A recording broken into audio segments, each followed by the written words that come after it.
હાલો મિત્ર, પ્રીતિબારી આ પ્રોપર્ટી વિડીયોમાં તમારું સ્વાગત છે અને અમારી ચેનલ સબસ્ક્રાઇબ ન કરી હોય તો સબસ્ક્રાઇબ કરી લેજો.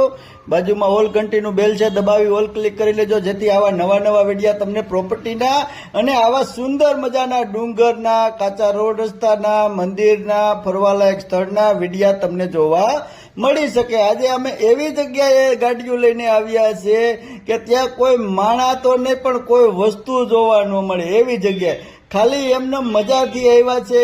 સુંદર મજાનું આયોજન એવું કર્યું હતું કે આજે ડુંગર વિસ્તારમાં ફરવા જવું છે, એટલે ડુંગર વિસ્તારમાં ફરવા આવ્યા છે. જો તમે આ જગ્યાએ કોઈ ગયા હોય અને તમે આ જગ્યા ઉપર ફર્યા હોય તો કોમેન્ટમાં કરજો આ ડુંગર વિસ્તાર કયા ગામનો છે, કયા એરિયાનો છે અને કઈ જગ્યાએ આવે છે. હું તમને વિડીયોમાં બતાવતો નથી, કહેતો નથી, તમને બધા દ્રશ્ય બતાવું છું. અને મોસ્ટ ઓફ અહીંયા તો માલધારી સમાજ સિવાય બીજો કોઈ આવતું હોય નહીં. બસ.